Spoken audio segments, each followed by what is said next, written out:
देखो हमने 3 प्रकार की संविधान में संशोधन की प्रक्रिया पढ़ी है। कितने प्रकार की? 3 प्रकार की। नंबर 1 सामान्य बहुमत, नंबर 2 विशेष बहुमत, नंबर 3 विशेष बहुमत प्लस पढ़े जैसे आप पढ़े। तीनों प्रकार के संशोधन की प्रक्रियाएं आपको पता है और होना भी चाहिए। बोलो होना चाहिए नहीं होना चाहिए? साधारण बहुमत पहली है, साधारण बहुमत, दूसरी है विशेष बहुमत, है ना?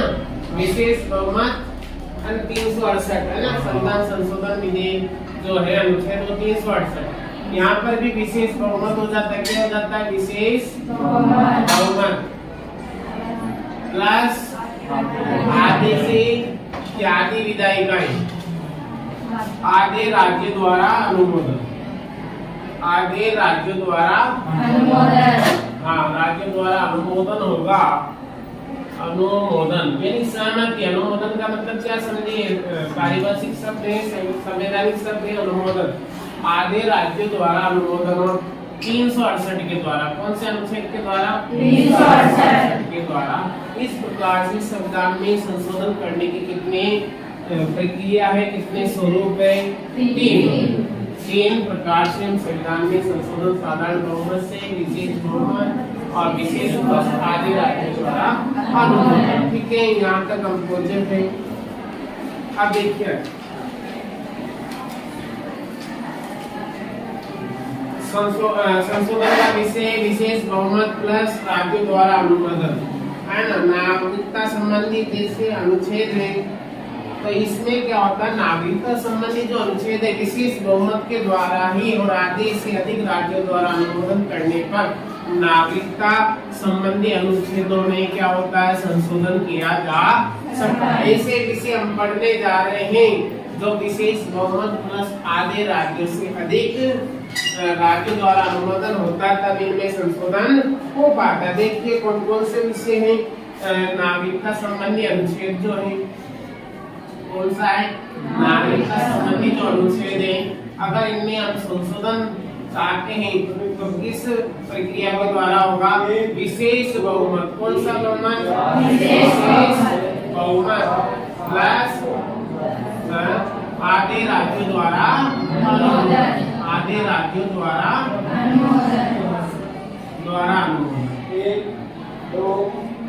आधे राज्यों द्वारा अनुमोदन।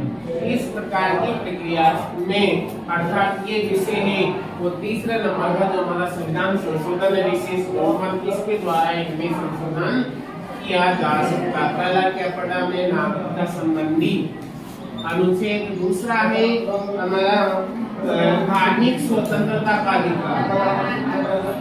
बोलो ये राज्यों से संबंधित है या नहीं है? देश से तो नहीं से, लेकिन क्योंकि हर राज्य में किसी न किसी धर्म के सभी धर्मों के लोग नागरिक निवास करते हैं, उसके राज्य द्वारा भी अनुमोदन करना आवश्यक है। तब जाकर इनमें परिवर्तन होता है, संशोधन होगा। केंद्र सूची में परिवर्तन किसमें? जो केंद्र सूची होती है, सम सूची होती है, उसमें परिवर्तन भी क्या होता है? विशेष बहुमत से होता है। ये ध्यान रखना। क्या रखना है? ध्यान रखना। राज्य की सीमाओं में बदलाव। किसकी सीमाओं में? राज्य की सीमाओं में, राज्य की सीमाओं में हाँ, घटाना बढ़ाना। क्या करना? किसी राज्य की सीमा बढ़ाना हो या घटाना हो तो सीमाओं में बदलाव, सीमा निर्धारण का परिवर्तन किया जाता है। यहाँ पर हमने 3 प्रकार के पढ़े और इसमें हमने 5 यहाँ पर विषय पढ़े। 5 विषय क्या है? इन 5 विषयों में संशोधन कब संभव होगा? जब विशेष बहुमत तो होगा इसी साथ में आगे राज्यों को भी अनुमोदन करना होगा। पूछा जाए वही जवाब आए तो बहुत अच्छा लगता है, बहुत अच्छा रहता है। संविधान में इतने संशोधन क्यों किए गए? अब देखो आखिरकार हमारे भारतीय संविधान में इतने संशोधनों की आवश्यकता क्यों पड़ी?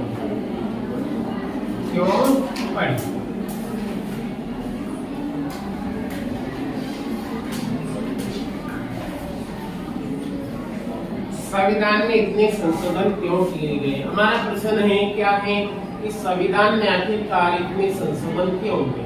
संविधान में इतने संशोधन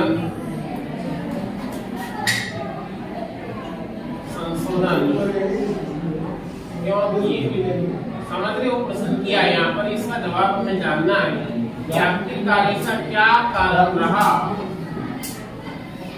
कि हमें भारतीय संविधान में इतने संशोधन करने की आवश्यकता।